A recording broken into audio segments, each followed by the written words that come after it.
Emiliano Martinez to Manchester United. It's reported as close. We're taking your calls on that this morning. Plus, Liverpool already on a mad one this summer. Marc Guéhi to Liverpool, accelerating, moving forward. Arsenal, we know they're hot in pursuit of a new striker. Zubimendi, though, has arrived in London to officially complete his deal. And it was never in doubt, was it? It was always going to happen. Hit the like button, please, people. Make sure you are subscribing. This is the morning done deal show. Let's do it.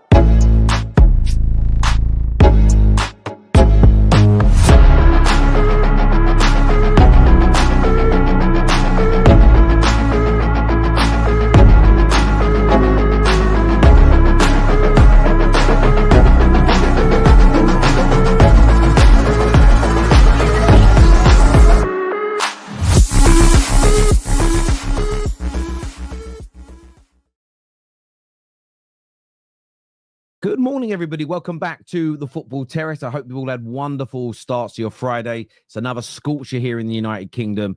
So if you can, enjoy the day, spend it with some family and friends. You might have work first, but enjoy it. We don't get very many days like this in England. Loads of stories to talk about today.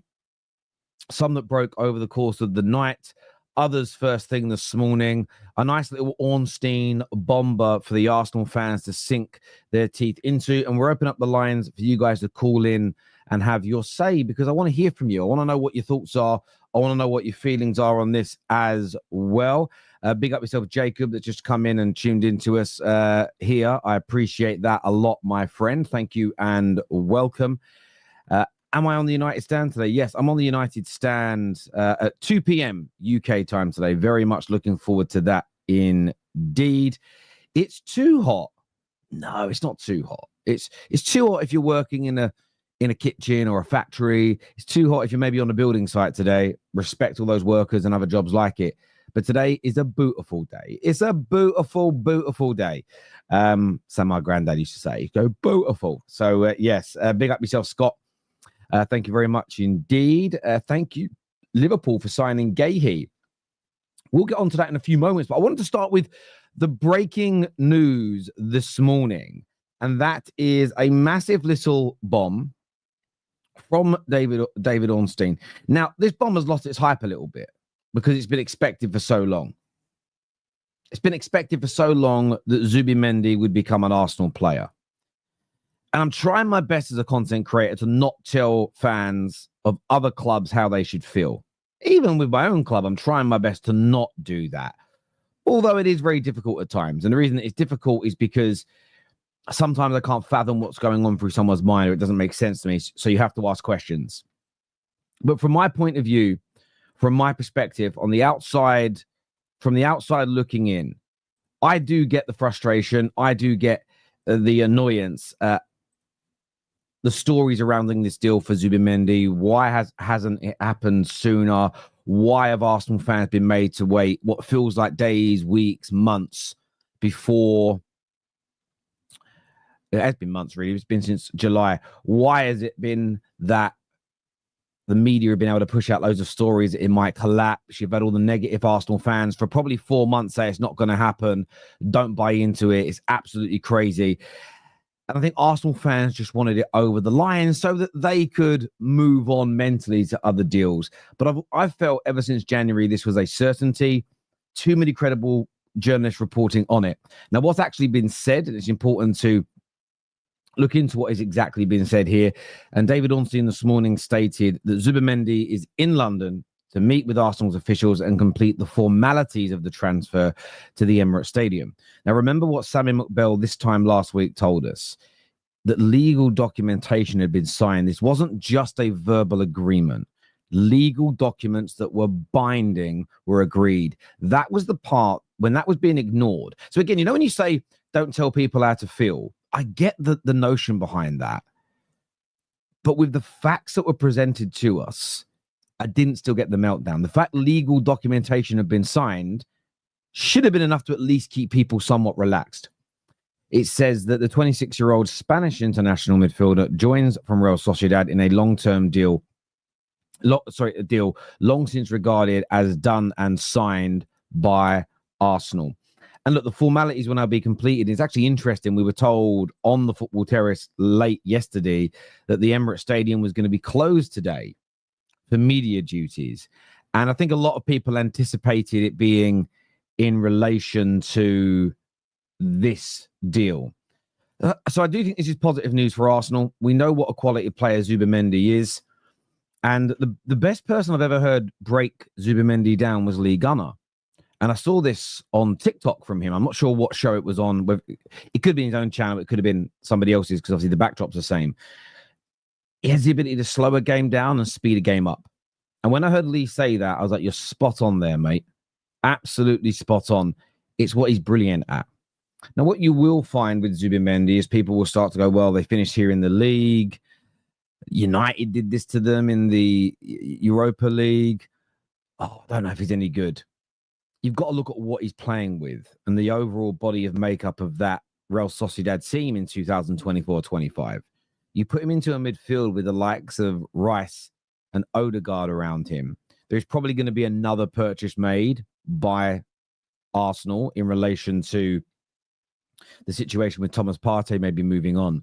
But you put him into a midfield with the likes of Lewis Skelly inverting, you are going to see the best of him. You are going to see, in my personal opinion, all of his strengths come to the surface.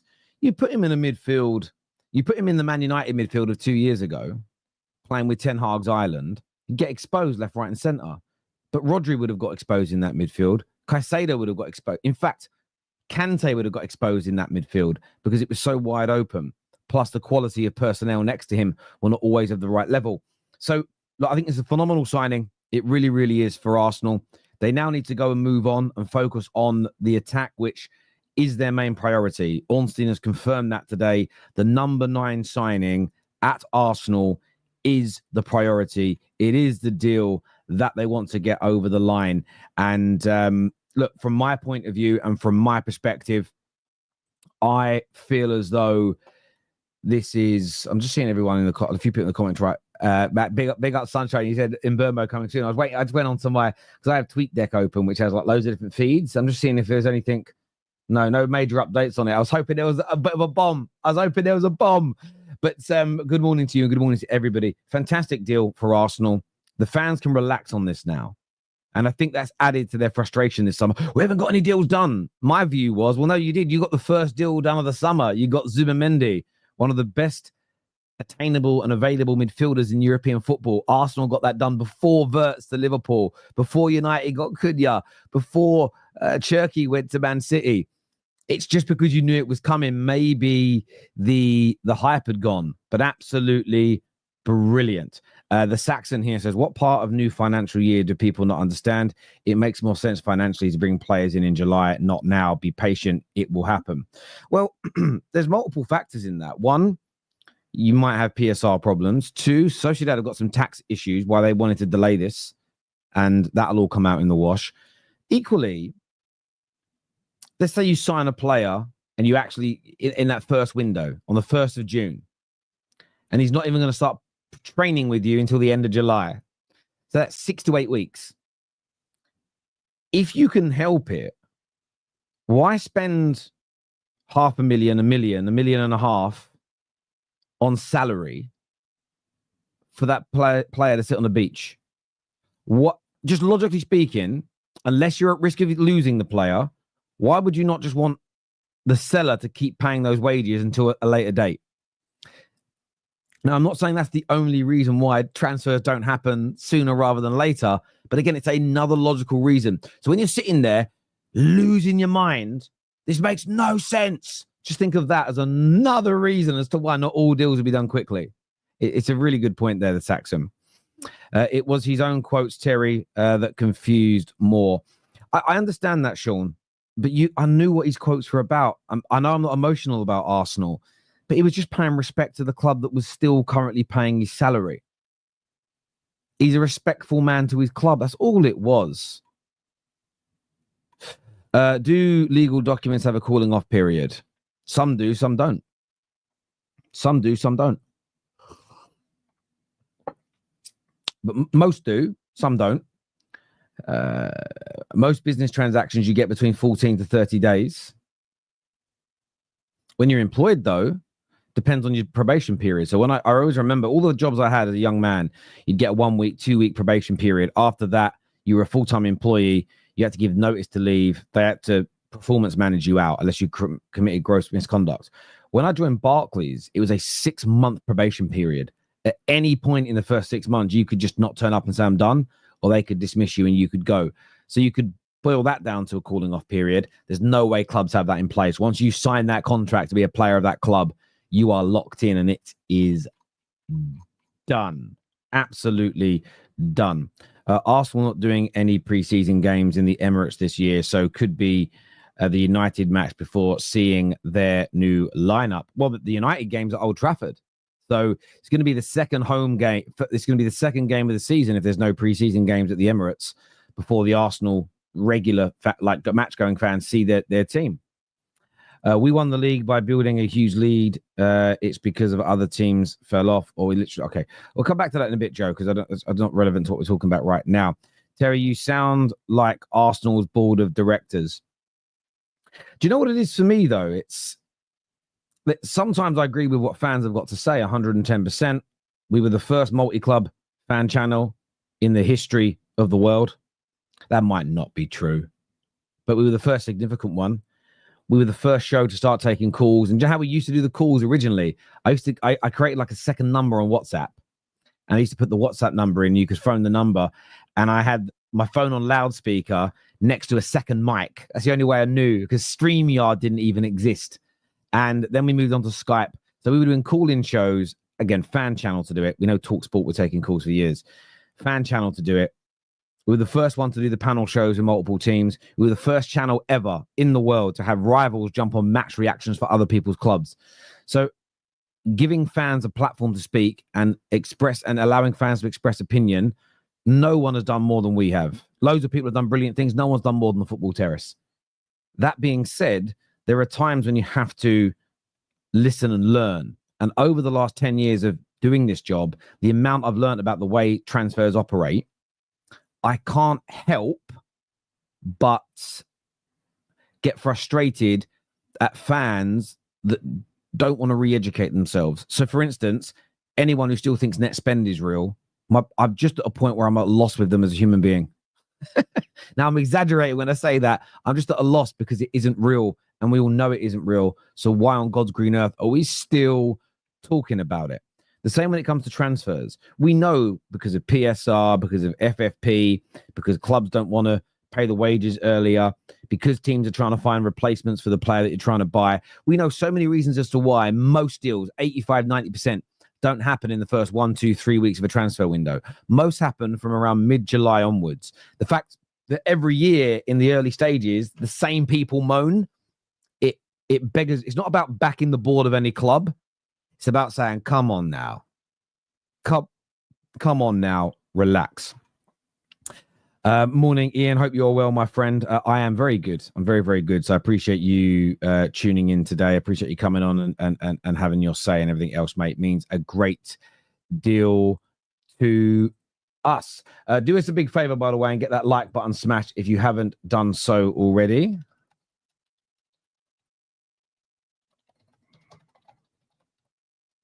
Sorry, I'm just typing something out here, and did it all in caps. I didn't mean to.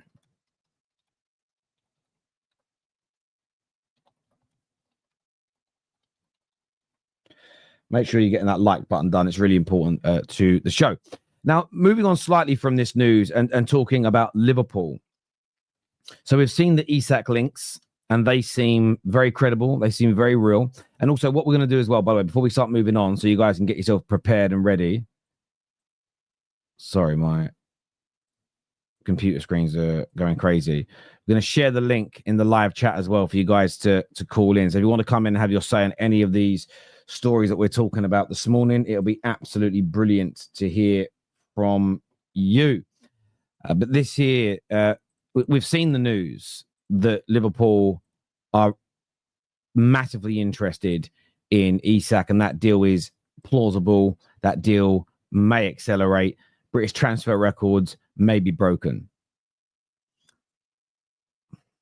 That all being said, Liverpool are not finished. Big reports from Sam Wallace. Now that Kwanzaa will join Bayer Leverkusen for around £30 million plus add-on. Ridiculous deal. Ridiculous deal. To a point where I'm almost sitting there and thinking, is it money laundering at this point? Now, that's a joke, Liverpool fans. That's humorous. That's not serious. Satire. Chill. Liverpool are now expected to make a significant offer for Marc Guéhi. Now, we have to put this into consideration that Spurs offered 55 million plus 15 million in add-ons in January. So a total package of 70 million pounds has been offered already. So that is the sort of level that is expected for Marc Guéhi. But Liverpool are moving like I didn't expect. But they're moving smart. Van Dijk has 2 years left. They've got to find a replacement. There's talk that Konate could run his contract down and leave on a free. So they're acting now. They're looking to move for one of the best centre-backs, one of the best attainable centre-backs, England's best player at Euro 2024. They're looking to move and bring him in now ahead of time.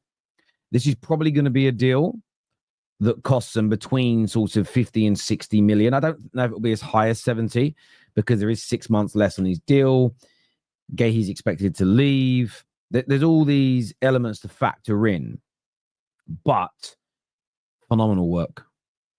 I cannot sit here and express enough the swiftness, the surgical precision, the wonderful profiling of Liverpool so far this summer window. Phenomenal. Guéhi added to this team. Let's just put Isak aside. Even if they don't land him and they add Guéhi, it's still a phenomenal summer. Kirkez is considered done. That will happen at some point in the next couple of weeks. A bit like the Zubimendi deal. Liverpool fans should remain absolutely relaxed about that deal. There is no sign of that going south. And if I'm being honest, we know that Guéhi is a target of Tottenham.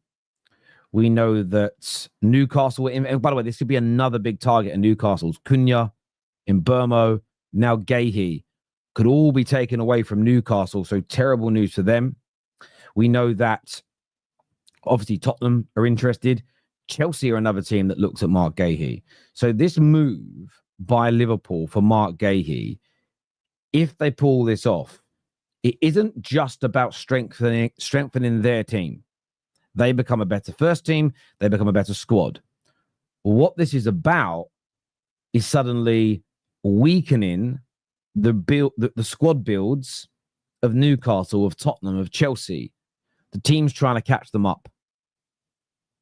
So for me, that's, by the way, and this isn't a dig at Newcastle, it's the truth. Newcastle were a massive upstart. They're a massive threat to every single team in England. The fact that they've missed out on Cunha and Mbeumo and maybe now Marc Guéhi, this is all a positive. And this is the element where I know Newcastle fans will say FFP is killing us. And this is where there is a percentage of a truth. It's not the whole truth, because if there was no FFP, if there was no PSR, their owners would just go out and say, look, there's 120 million pound for Guéhi and we'll pay him 500 grand a week. And they would blow teams like Liverpool out the water, because the money that Newcastle owners have compared to Liverpool's is huge. I'm not a massive fan of that. If it's in the rules, then fine. I'm not a massive fan of it, because I think that the teams that have built themselves up over 100 plus years, that have cultivated these global audiences and global fan bases, they've done that through merit and achievement, as opposed to just inheriting the money. And they should be allowed to spend it. But this is damaging news for Newcastle. And of course, in the Champions League next year, I get why they wanted Cunha and Mbeumo and Guéhi going as well for those proven players. Phenomenal work. From a Liverpool point of view, I'm jealous. I'm frustrated. I'm sad. However, what I will do is remain as unbiased as I can be when I'm hosting the Football Terrace. You may not see that as much on Terry Fluids TV. I'm going to be a little bit more honest about things that, no, let me rephrase that. I'm going to be a bit more honest about how I personally feel in my heart as a fan, as a host of the Football Terrace, because I always committed to doing that for this community. I won't even be salty on Terry Fluids TV. I'll still say things as I mean them, but I will play the host and I will be neutral and just say, yeah, fantastic deal. Fantastic deal. I can't. I'm probably going to be unbiased on Terry Fluids TV as well. I was doing a video yesterday and I was recording it and I was like, I want to say something negative about Liverpool, but I can't because maybe it's just not in my nature anymore. I've got older and matured, but yeah, sometimes the host as well here, it's hard sometimes. It's hard in both directions. I'll tell you why. One, sometimes I just want to slag a team off for winning. But I can't because I'm building and have built, 100,000 followers across all platforms. Over 800,000 followers. And we want to create a hub where people from all clubs feel they can come and express themselves, give their opinions and listen to others.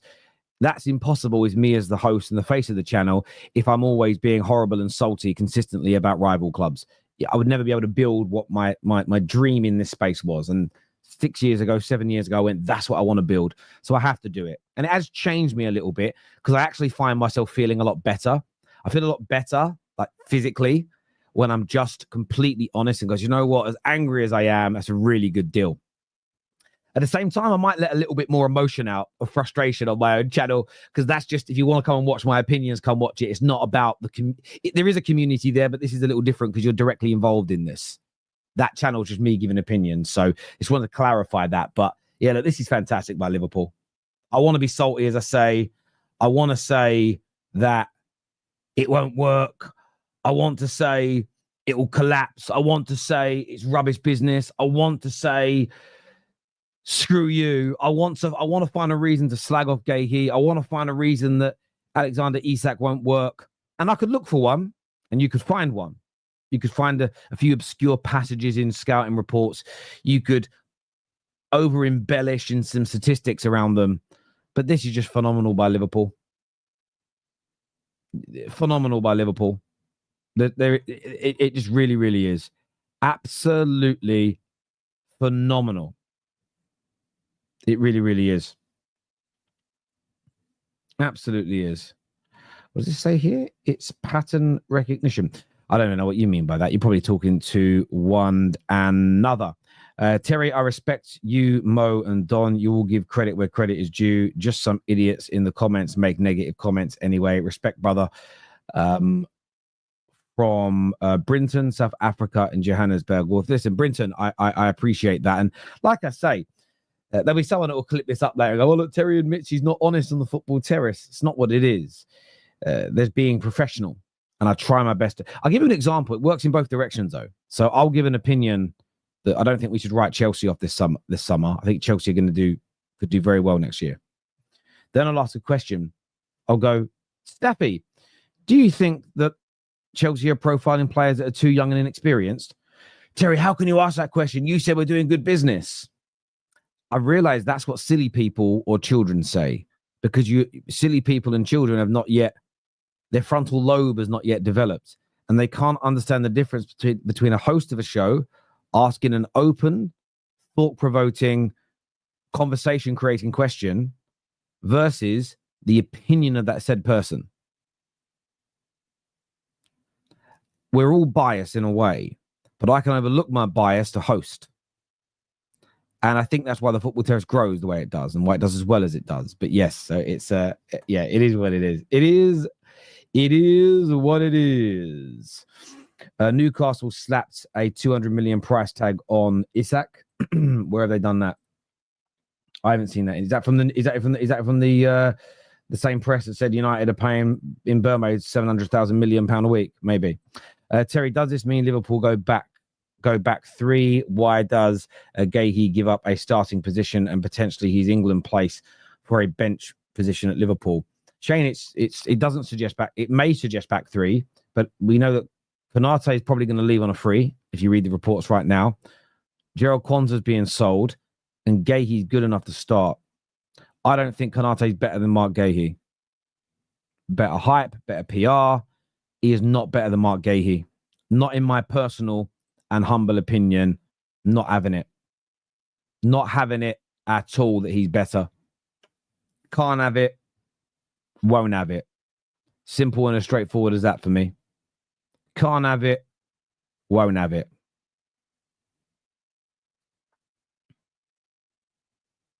Can't and won't have that, my friend. Robert says, this is... Come on, Robert. Why is this a howler? Well, it's not a howler. He isn't much better. He isn't. He isn't much better. Konate is very... By the way, again, this is what you're going to do as well. I know where your brain has gone, Robert. Your brain has gone... Liverpool, better team. Konate, much better. He's saying Konate's crap. How is he saying Konate's crap? Konate's amazing. I think Guéhi's as good. I think he's as good. You put him in this Liverpool team, you'll see it. You know exactly when we slap. You know exactly when we slap that disgrace club Liverpool. Don't get it. Don't get it. Guéhi is just an overrated English player. Yeah, I wouldn't be judging people based on their nationality. It's a bit of a weird way to go.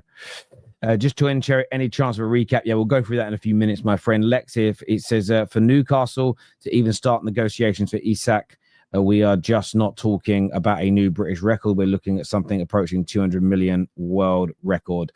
Yeah, I knew that would come from the Newcastle press. That suddenly jumped up 50 million pounds from what the same press were quoting all season. So I look at it like this. Whenever you're talking to the lads, however many girls one of your lad friends tells you they've slept with, divide it by 3. Divide it by 3, because men always exaggerate. I'm going to do something similar when it comes to this asking price that these clubs are putting in. They're asking for 200 million because they want to get around 150. If they say ask for 150, then they know they're going to walk away with 100, 110. So they're going to push that as high as possible. They're going to push it as high as possible.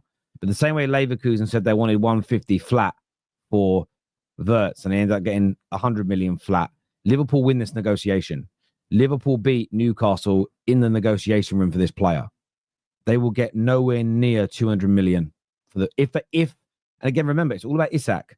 They won't get Isak if Isak is not pushing to leave and doesn't have his head completely turned 180. Newcastle won't yield. But if the player wants out, Newcastle lose so much strength in the bargaining capacity. So much strength. They won't even get... I don't even think they'll hit 150 as a base. I don't think they hit 150 as a base if Isak wants to leave. Terry, would you say if Liverpool got Isak, it would be like United getting Andy Cole? Oh, very, very similar. Very, very similar indeed. And I don't know if you watched the show last night. We broke down the Prem proven players bought from the 2012-13 season by Fergie in back 12 years versus what we've bought since. We've only actually bought like 4 to 5 Prem proven players at United in that time. And only a couple of them, when we bought them, everybody was like, yeah, what a player. Oh, that's a needle mover. Yeah, Fergie did. It was like 14, 15 in the previous 12 years. It's so important to do it. It's so important for 2 reasons. 1, there's less chance of failure.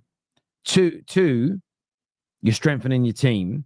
3, you're potentially weakening one of your rivals in the league. It's one of the reasons why I think we might see some of those mid-table teams, the Brentfords and the Bournemouths, be a shadow of themselves next season. Because I think they're going to lose 2 or 3 of the most important players to other Premier League clubs who are then going to strengthen. And it hasn't happened enough in the last 7 or 8 years.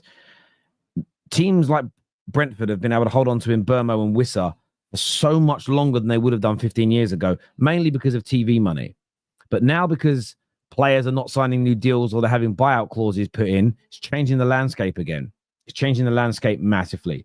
But Liverpool, it's beyond the statement. They become the favourites with if they sign Isak, they're the resounding favourites to win the league. I cannot see City catching them. I cannot see Arsenal catching them. They had Isak and Guéhi. If they add both those players to this squad, if Liverpool are not picking up the league or Champions League, plus a domestic trophy than Liverpool have had. Objectively speaking, they've had a bad season. I think if they just win the Prem, retaining it's big, to be fair. If they just win the Prem and they fail in the other 3 tournaments that they're in, there is an argument with spending what they've spent for an individual season. They may be slightly underachieved. And I know that some will say, no way you can underachieve when you win the league. I'm talking just about the sheer firepower and quality of that team. That's a side that shouldn't just be winning a league title. It should be looking for the ultimate greatness of multiple trophy winning seasons alongside a league title. That for me, doubles, trebles, also going back to back whilst doing a double or a treble, and a double, a double with the FA Cup or a double with the Champions League. These things are what mark your club down in history. And Liverpool fans know I'm speaking the truth if they're honest. That's why their 70s and 80s teams are still to this day, 40 to 50 years later, regarded globally as some of the greatest teams to ever play football. It was the retaining of the league titles, but it was winning the League Cup, Champions League, the League, the Champions League, the League and FA Cup. They were doing it all in one big caboodle. And I think Liverpool will be right there and able to do that. They'll be able to do it. Terry running Liverpool agendas again. It's not a Liverpool agenda. It's talking about how they create a team that in 50 years' time will be remembered like their 70s and 80s teams. This is not a dig. By the way, if they win the league and don't win anything else, they'll still celebrate. I'm not saying you have to mope around all summer being depressed. That isn't what's being stated here at all. I'm just stating that you add Isak, Wirtz, Kirkes, Frimpong, Guéhi. There's also talk of Anthony Gordon, by the way. They're not going to get 2 out of Newcastle, but those 5, you add those 5 to the current champions, you should be aiming for more than 1 trophy in a season. But if you don't achieve it, it doesn't mean you have to throw baby out with the bathwater and say, sack everyone. But you've got to, surely every Liverpool fan should want to at least emulate what their greatest ever teams have done, if not surpass them. We should always be looking for, like, I love Fergie's teams. I love what we did in between 1998 and 2003. I love what we did between 92 and 2097. I love what we did from 2006 until 2013. But I want Ruben Amorim's team to surpass that. I want him to do 4 peats. I want him to do 3 doubles. I want him to do 2 trebles. I'm not saying that's attainable. That's what I want. Doesn't mean I'm angry if we don't achieve that. But you want every team that's produced to be your greatest team ever, because it means your club continues to grow. Come on, that's not an agenda. I thought that was normal, bruv. Every month when I worked in sales, I wanted to beat the last month. Every year, I wanted to do better than the previous year. I remember one year I grew by 130%. 130% growth. So that's a lie. I got 130% of the previous year's target, so about 30% over. The next year, I was 5% over 2 years ago, but I was below. I was disappointed not to grow again, but I'm still happy that I was ahead of where I was when I first started. So you can do those things. I just don't know why people can't compute that in their brains. Maybe I'm just built different. Maybe my brain doesn't work right. I don't know. But it just seems normal to me for someone's brain to work in that way. I wish it was true for Ruben, but I recall his tactical performance in the European final. It's not the point. Again, Lawrence, it's not the point, though. The point isn't that Ruben will or won't do it. The point is, I want Ruben to surpass Sir Alex. I want, let's say when we sign Rasmus, I want Rasmus to come in and have a United career where he outscores Wayne Rooney. Just because it means Man United will probably be doing brilliantly. It's just about wanting my team to continue growing and getting better. Need to keep getting better. Bob Paisley, again. I agree with you. Again, and it doesn't mean, though, they only won the Champions League, all cry and kick off and burn Liverpool down. No. You still ain't want to do that. Come on now. In other news, we're going to open up the lines. The lines are open if you want to phone in. The link is there. I want to speak about, we touched on this news last night, but another update has come out this morning in relation to Emiliano Martinez to Manchester United. This comes from another source in South America. Over 3.8 million followers, just to give it a little bit of context. So a massive publication in Argentina has stated that Manchester United have made official contact with Aston Villa to find out the terms of the potential deal for Martinez. This is on the back of the article that's out. I mean, I got called out for this article last night. I didn't write it. That Fabrizio has done with Give Me Sport that says that Emi Martinez has said yes to Man United. There are other reports that obviously we touched on last night that speak of the player being more than happy, personal terms being no problem, willing to join Manchester United, open to joining Manchester United, loves the idea of the project. You put it all into, if you were to go on to, just logically speaking, list all those things down in a row and go, do you think he wants to join United? The answer is probably yes. Just there isn't that full commitment yet. And do you know why there isn't full commitment publicly from him? Because if it doesn't happen, he's then got to either go somewhere else or stay at Aston Villa after making it public that he wants to be a United player. It's PR suicide. They won't do it. So for me, he said yes. Negotiations with the club happening. And I'll be honest, I heard Mark Guéhi say this morning and I stand on it. I think there's something really in this Emi Martinez news, something massive in this Emi Martinez news. There really, really is, because for me, it's been treading water as a story for a few weeks, and now there's this acceleration.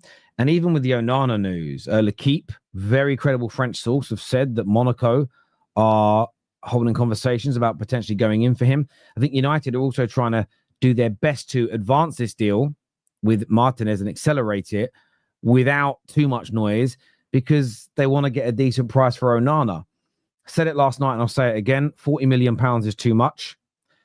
I'm not doing the Premier League stat comparisons that make his stats look worse than Onana's, because that's not how you compare goalkeepers. The reason why he made less saves is because Villa didn't face as many shots, right? That's a really fair thing to look at. You can't even just look at save percentage. You have to look at, well, what shots were they? How hard were the shots? I'll tell you what I've never seen Emi Martinez do is dive the wrong way on a shot. I've seen Onana do that about 4 times. Some of the goals that Onana concedes, no one else in the Prem concedes them. Dives late, missed times. Emi Martinez is a much better goalkeeper than Onana. I don't want to pay 40 million. Stand on that. 2025 maximum. But I'm excited about this deal. I think it improves Manchester United at the back massively. But as ever, look, I want to get your view. I want to get your opinions on all of this now. The link, as I say, is in the live chat if you want to phone in and have your say. We've got Cal backstage. We've got Bay. We've got Sim. We've got a few people that want to come on and talk to us. And I'm looking forward to hearing from you. Remember, by the way, we are live today at 3 p.m. UK time for Straight Facts with Don and Staffy. So make sure you're all back here later on today for that when we're going live. But first on the show with me today, we're going to get Cal on because we are, just to say that, it's been reposted again by L'Équipe just now. Monaco are considering moving forward with the signing of Andre Onana. Now, I hope L'Équipe are correct in this. I do hope that they're correct. In the last couple of days, they've posted stories, and very soon afterwards, you had updates from Fabrizio Romano and Ornstein. So fingers crossed. No disrespect to Onana, but my club needs to improve in that area. First on with me this morning, we've got... 1 second. First on with me this morning, we are going to get Cal on the line. He's an Arsenal fan. What you saying, bro? Hey, Tal. Just want to say thank you for getting on quite early, because I live in Australia. It's actually quite hard to catch streams live a lot of times. So thank you very much, sir. Anyway, I just wanted to talk about the Liverpool, the Isak to Liverpool news. That's pretty much catastrophic for pretty much anyone who has any dreams of winning a title within the next 3 years if they get Isak. It's that can't happen. We can't have Salah and Isak and Woods we can't have Salah and Woods feeding Isak on that Liverpool team. We just can't have it. Because I'm pretty sure Darwin Núñez missed around 70 big chances in the league last year. Like, he has one of the highest miss percentages in terms of clear-cut chances in the league. And if you're replacing that guy with Isak, Liverpool is pretty much guaranteed the Prem just because of the consistency of Mohamed Salah and bringing Woods. So it's actually really, really, really bad news if they get Isak. And if they strengthen with Guéhi and they're already getting Kirkes, they've already got getting Frimpong, like they're building like a kind of, it's not like a Galactico team, but it's clearly the best team in the Premier League by like a country mile. Like it's not even close. The only thing that I would have any hope is that Frimpong kind of flops and that right hand side becomes weak in terms of defensively, but that's like kind of hopium at that point because they have a very solid midfield. They'd have the best attack in the league. They'd have the most creativity in the league. And they already have that winning mentality. They already have the experience. They pretty much have everything you could want and need. The fact that Isak's probably the best Premier League proven goal scorer on the market, period, is just, yeah, it's just really bad. And just from an Arsenal perspective, my fan base will have the biggest meltdowns you will ever see on the internet if Isak goes to Liverpool, because all I've been hearing from Arsenal fans is, Isak. That's all they want. They just want him to be like the new Henry, and they're in love with the guy and they can't let him go because we've been kind of chasing him for so long. If he goes to Liverpool and then we get Sesko, it's our fan base is just going to have a complete meltdown. It's not going to be pretty. So yeah, I really hope that he just stays with Newcastle, dude. Isak, stay with Newcastle. They have Champions League. That's what you want. You just want a trophy. They're a big club. They're going to invest. Relax. You don't need to go to Liverpool just yet. Give it a season, okay? You can give him a season. I hear where you're coming from. I mean, it's it's sobering to think of him going there. There is a flip side, though. So this is the caveat to what you've said. Imagine the celebrations. Imagine the feeling if they sign Guéhi, they get Kirkes, they get Isak, Wirtz, Frimpong, and you guys do beat them and take their league title off them. There is. I mean, that would be. There is that side of the argument, and that's where sometimes for Arsenal fans, my view would be let the narratives run. Let everybody say it's impossible. Let everyone say we've got no chance. Because then if you achieve it, you again, I'm talking about the way you could push narratives and have fun with it here is, well, you all said it was impossible. How many teams have ever won league titles where it was deemed impossible at the start of the season? Barring Leicester, not very many. Most teams that win the league every year are in the conversation to begin with. So if I was a Gooner, I'd let everybody say zero chance. Now, it's very difficult to beat this Liverpool team to this league title, especially with City coming up. But at the same time, I'd just let that narrative run.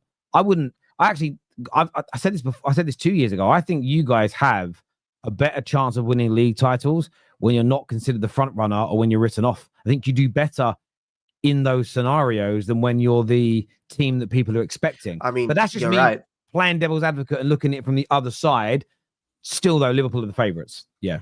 But I would only feel like I'd feel like an underdog, but kind of bring it on if we got, say, Eucharist and Rodrigo.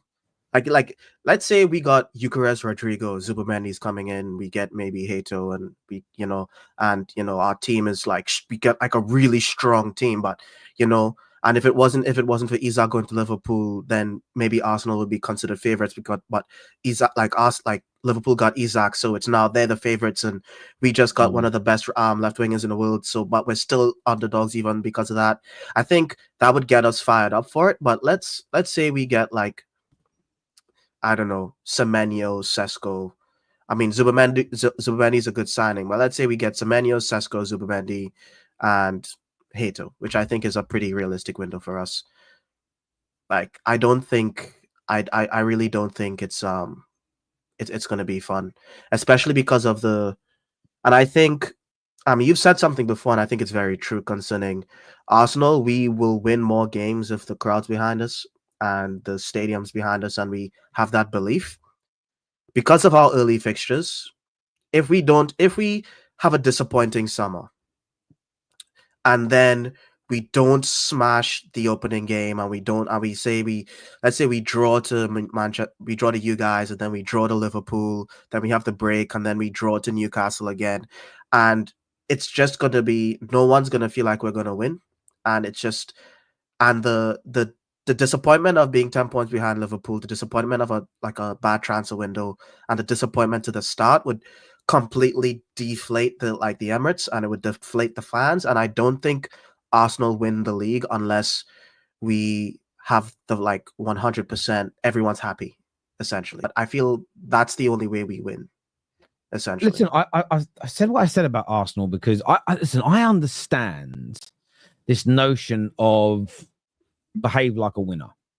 What I find ironic in the Arsenal community about this is the same people that say we as fans should act like Madrid fans and Bayern fans and Ajax fans, pound for pound in the Eredivisie, the biggest and the best teams. They hold their club to account.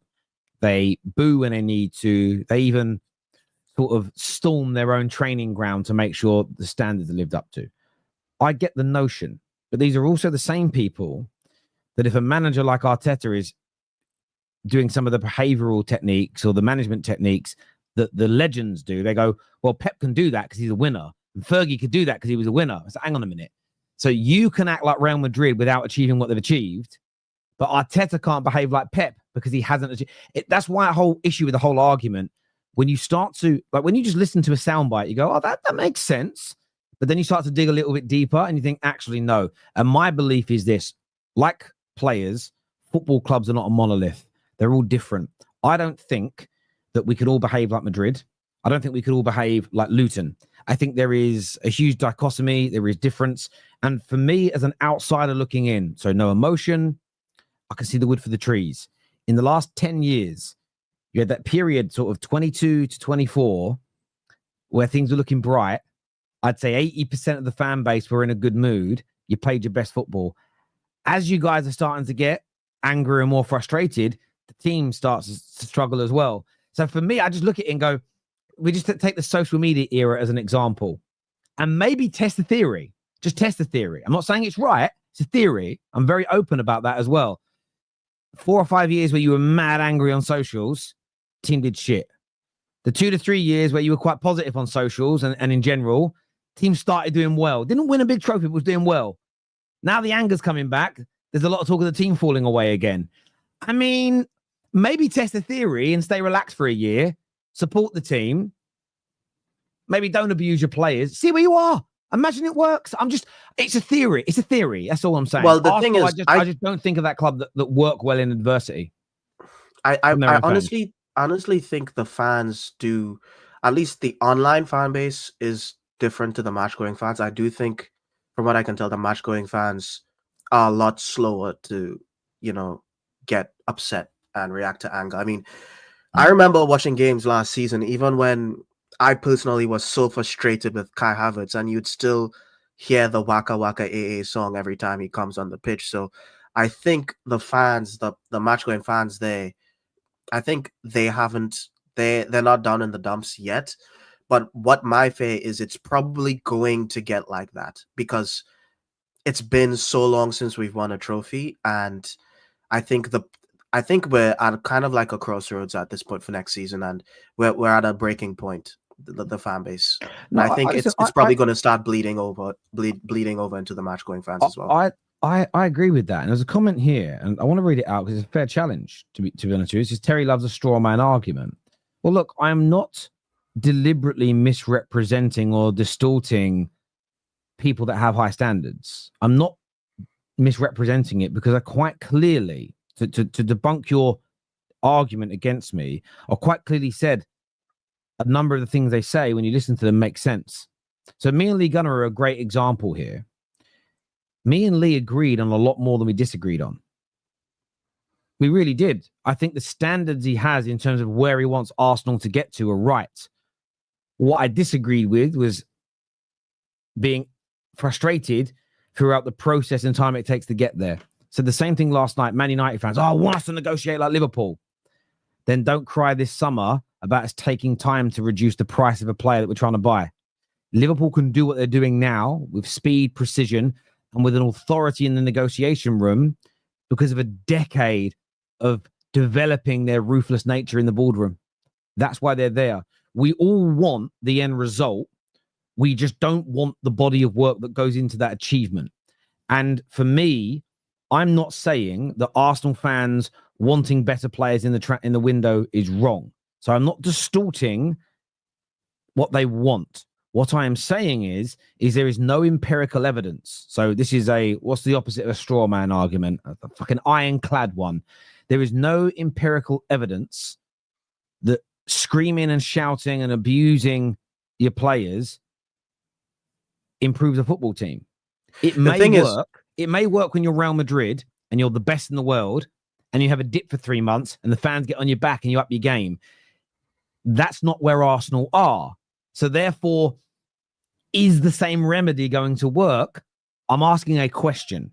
I'm yet to be convinced that just being angry makes you a better fan, makes you more realistic, and definitely improves your team. That being said, this is where it isn't a straw man argument, Matthew. I understand what they want, and I don't think their desire is wrong. I just don't necessarily think the way they want to approach it is necessarily right, then to get the end result, or ignoring of the just go out and buy people. It ain't that hard. I think it's a reductionist argument behind their own standard. I think it's very difficult to buy players. You can just say, go and spend the money. Yeah, you probably could go and land Gyökeres today if you pay the 80-90 million asking price and give it and yield. The issue is over time, that's going to cost you. You need to be smart with it. But sorry, Matt, I really appreciate the challenge. I love that kind of thing on here, but back to you, Cal. Oh, yeah, but based on the thing is, there's no straw man argument concerning this because, in my opinion, I've seen the most ridiculous, top Gooner stuff and the most ridiculous, standards FC things you've ever heard of, And the thing is, people always contradict themselves, They want to be like Madrid, but they only want to be like Madrid when they criticize their players that they don't like.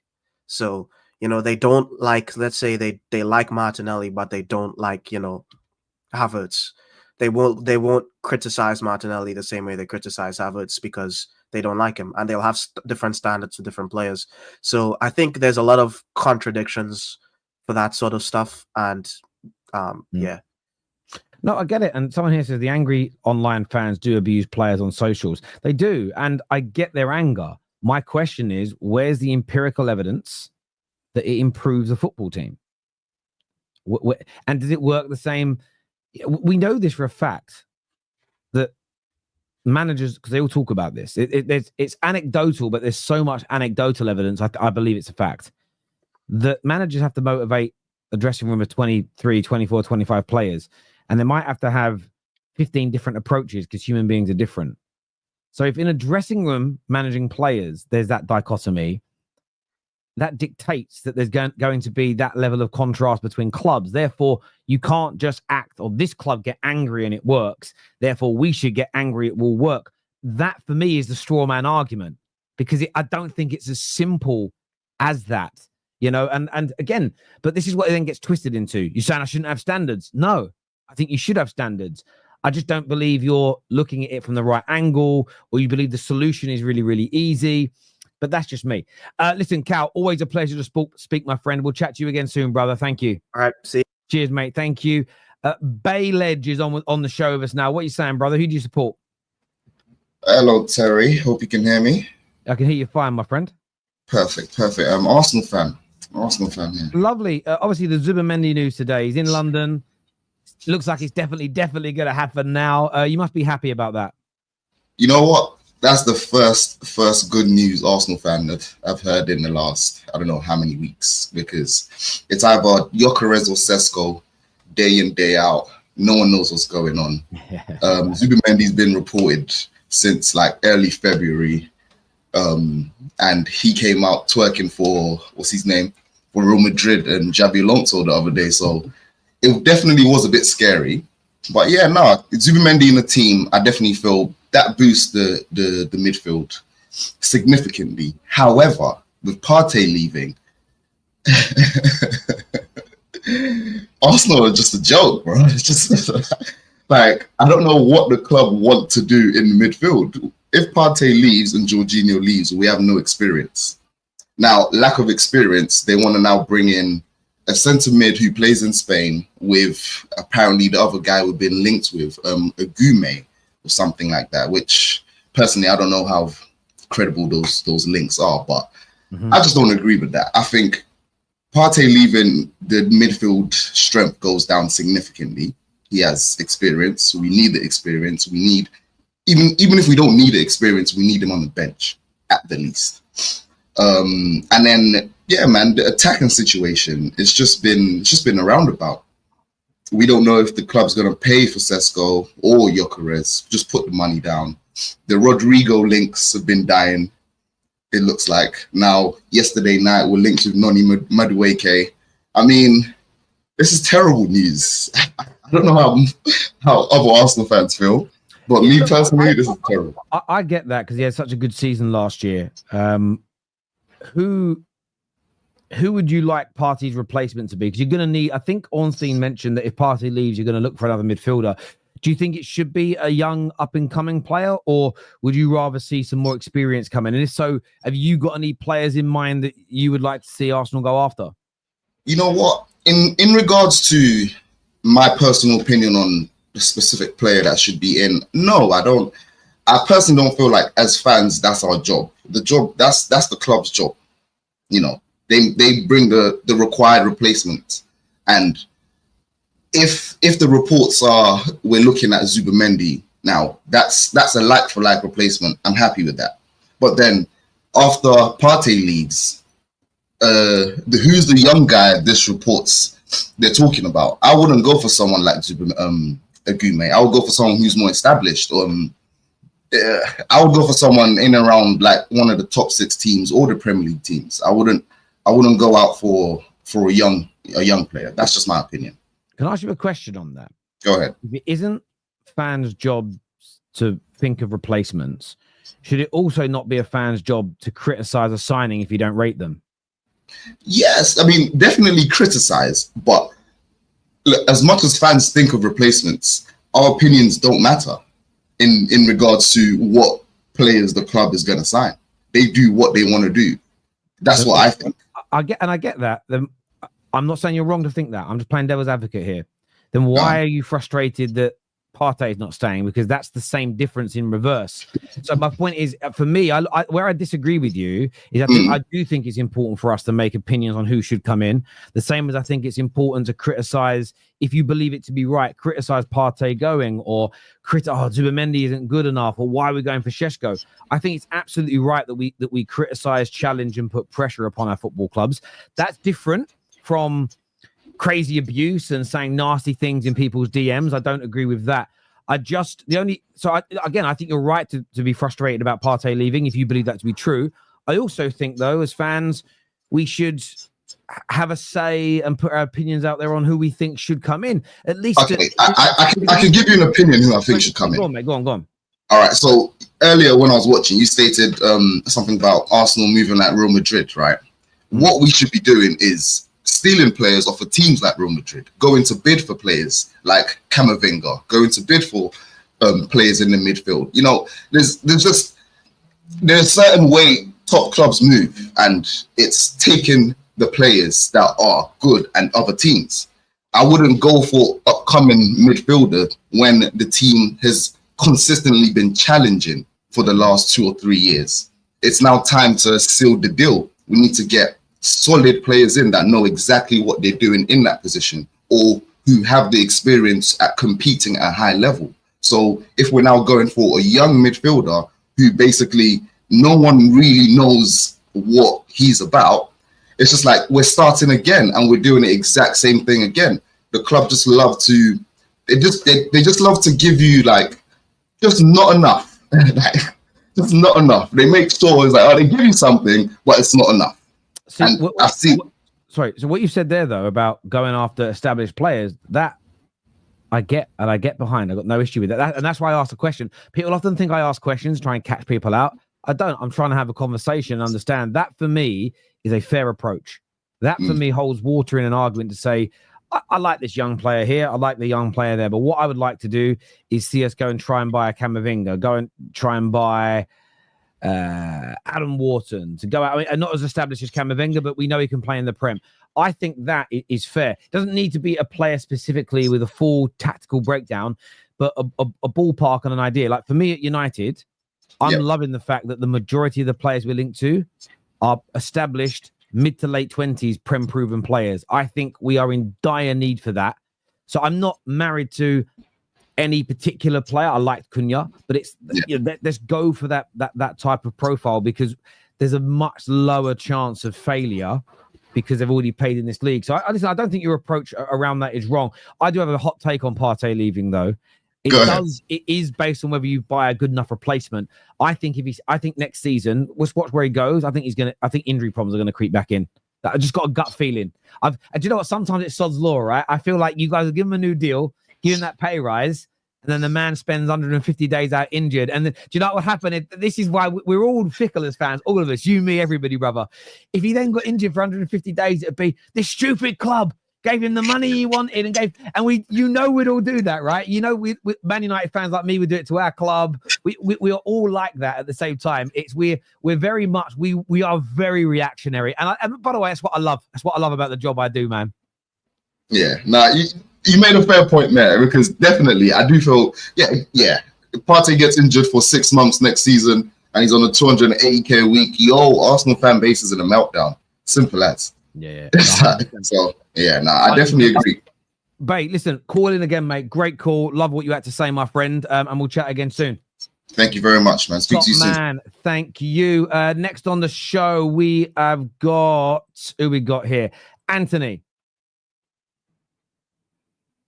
You're on mute if you're trying to speak, bro. There we go. What's up? How's it going, Terry? Yeah, good. Who do you support? Arsenal, as always. Lovely. What are you here to say, my friend? Kind of a shambles, really. What specifically do you think is a shambles, mate? Well, Partey, Jorginho going in the same window, and we don't know who we're going to bring in. There's talks about, there's a guy from Seville, I can't even pronounce his name, that we're looking at. Yes. Personally, I'll go for Palhinha, who used to play for Fulham, as Partey's replacement. Premier League experience, knows the Premier League. He's only played 1 or 2 seasons at Bayern Munich. He's won. Bring him back for 1-2 seasons. Let Zubimendi get out to deal, because Partey going, there's this debate online. Zubimendi needs to get up to scratch. Declan Rice is playing in the number 8, which Mikel Arteta prefers, than a 6. So I like him. I like him. I like him as a player. I mean, that Thomas Partey is really good. Yeah. But let's just live in your example. Zubimendi and Palhinha in for Partey and Jorginho. Yeah. I think that's an overall improvement. Of course. That's experience right there. You've got experience. There's no point in buying someone who's 21, 22, because it's going to take him time to adapt. You bring in someone who knows the league, who's got that experience behind him, who has won with Bayern Munich. You have that experience. If it's a 1 or 2 year contract going forward, you have him there. So Zubimendi develops going forward, in terms of that will give him that adaptation time to adapt. And when, Palhinha goes, then Zubimendi can fit right in. But at this stage right now, losing both of them, it's like when we lost Granit Xhaka, we didn't replace him. And again, we're going to have that same issue going forward if we bring in this young 22-year-old, because again, people are complaining that Declan Rice, he doesn't do well as the 6 than he does as the 8. These are the base that's going on X at the present moment, which I agree to a certain extent, because don't forget, we have a failed signing in Kai Havertz in that midfield. He's playing up front. Declan Rice is doing the job that Kai Havertz was supposed to be doing. So we are now at a situation that we need someone with experience coming in. We need well-beaten. I wouldn't say elite of the elite, but in that defensive midfield player, we need some experience. And I heard that Fulham was interested in bringing him back on loan or something. I said, why is not Arsenal in there? This is just creating more problems for us going forward. Will we challenge for the league next season with the players that we're looking at? No. If Liverpool do entice Isak to go to Liverpool. But I almost feel, again, like if they get Isak, I almost feel like there's very little you could sign Gyökeres, but I still think they'll still pip you to it. But yeah, you've got to try and keep pace. But Anthony, I love your suggestions for the midfield. I think Palhinha, he's not as good on the ball as Thomas Partey, but that's Zubimendi's coming in to do that. What he would do for you, though, I think he is a powerhouse of a midfielder in the Prem for Fulham. I didn't watch much of him in Germany. For Fulham, that man made it so hard to break them down, to score goals, to shield the defense. I think he'd be a phenomenal signing. And Man United have reportedly inquired about him, and there's the potential for Bayern letting him go out on loan for a year. So if he's available for a loan, with a little option to buy, I mean, that should just be something Arsenal, as you say, are absolutely all over, because he's a very good player. Well, that's where Better needs to earn his money going forward, because if you look at what's going on at the present moment, fans are just like calling for Better's head. Like, he hasn't even been here for about 6 months, and already fans are saying, like, what's he doing? Because, like, the left wing position, people are talking about Rodrigo. When I saw that link, I just started to laugh. I said, why would he want to downgrade, come to Arsenal? He's happy in Madrid. Yes, he's not playing on the side that he wants to, but again, why would you downgrade, come to Arsenal?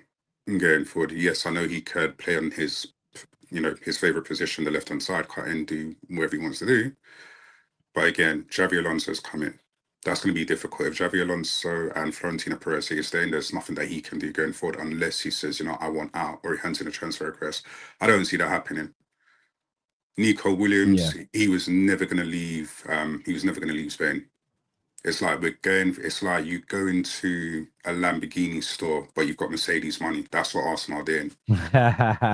Well, Terry, listen, I've got to go, bro, because no worries, brother. Thank you much for calling in. I appreciate it, mate. I really do. Top man, Anthony, thank you. And that's what we want on the terrace. We want a dichotomy of opinion. We want a dichotomy of views. But what I liked about the last couple of callers, they're frustrated with what Arsenal are doing, but they had suggestions, they had ideas, and you may not agree with them. I don't agree with everything they said, but that's what this is all about. I know there's a lot more people waiting to call. We've got, we're not going to have time to get everybody on, I'm afraid, just because there's so many people, but we've got the Aussie Gooner coming on here. What you saying, bro? How are you? Oh, man. How am I? I'm watching everyone do business, and I'm sitting in the background and just trying to figure out what we're supposed to be doing. I don't know if we're just here to watch. There's a name for people who just like to watch. You know what I mean? And that's how I'm feeling about Arsenal right now. We're watching from a distance. We're making it out like we're interested, Terry. It's like Gyökeres, Šeško, this guy, that guy. But we're not making any real moves. It's as if we're just floating around and hoping that something's going to fall into our lap. And that's what I think is frustrating. As an Arsenal fan, as a football fan, it's like, you got to show a little bit of cojones and find your number one target, make noise with that. And then if you want to hold your cards close to your chest, we understand. But I feel as if, I swear, this is how I feel. I feel as if Arsenal are trying to wear down their fan base. So then when we do sign a striker who's lackluster, we're just happy with signing a striker. It's just, that's what it feels like to me. It's an absolute joke. Listen, there's a lot of frustration out there. I mean, Zubimendi's over the line, so you've got that done. Which of the two strikers would you be best pleased with? The two you're mainly linked to? Well, it depends on what Arsenal want to do next season. If they want to contest for the title or try and win it. If you're just trying to contest, then Šeško. If you just want to be in the mix and be Tottenham, cool story. Go in there. Top four's a trophy. Get Šeško. Maybe you get some money back. Bit of a return because he's young. But if you're looking to do something, then you got to go for the player who's proven. The data doesn't lie. So you go for Gyökeres. But then that means when you go for a number 11, who I've been screaming about for a year and a half, then you have to act accordingly and you buy a quality 11. Our issues at Arsenal aren't just a 9. The biggest issue we have is 11, not a 9. We've got a 7 who does really well. You have no 11 and you have a somewhat joke of a 9. You can get the best 9 in the world with the 11 that we've got in Trossard and Martinelli. You're one-sided FC, and we don't play through the middle. Odegaard doesn't play through the middle. He can't do it. And if you're going to put Declan Rice beside him, it's the same story we've seen before. So I really need an 11. And if you're going to move forward, get Gyökeres. If you're going to go for an 11, get out there, make moves. Now, Rodrigo was chit-chat, this and that. Nico Williams on Barcelona. They can't be the only two that are on our radar. Make moves. You know what I mean, Terry? Like you don't go out there and you think to yourself, oh, it's these two guys, and if it's nothing, well, we'll just have to stick with post to post Martinelli. Literally post to post. He just runs from one end to the other and gets me a pie from time to time. Right? Come on now. Like this guy thinks he's Mo Farah. You know what I mean? Like, come on now. You're quick on your feet, but that's about it. His head pops up and he's like, oh, no, the goal. Look at the funny angle I'm on. Right. So, yeah. No, listen, I hear your frustration, mate. And look, I suppose for you, it's only going to be the right signings that are going to appease that, as it were. Bro, I appreciate you coming on. We are at the end of the show. We're right near the end. I know there's a lot of other people backstage. I'm sorry I couldn't get you all on today. We're going to do more of these calls throughout the course of over the summer. We'll try and get more of you on. Please hit the like button before you go. This is going to redirect you to Hassam's channel. So go and support my brother over there, please, people. We're back 3 p.m. UK time. I'm also 2 p.m. I'm on the United Stand. If you want to talk all things Manchester United, take care. Goodbye. God bless. I'll see you all soon. Peace.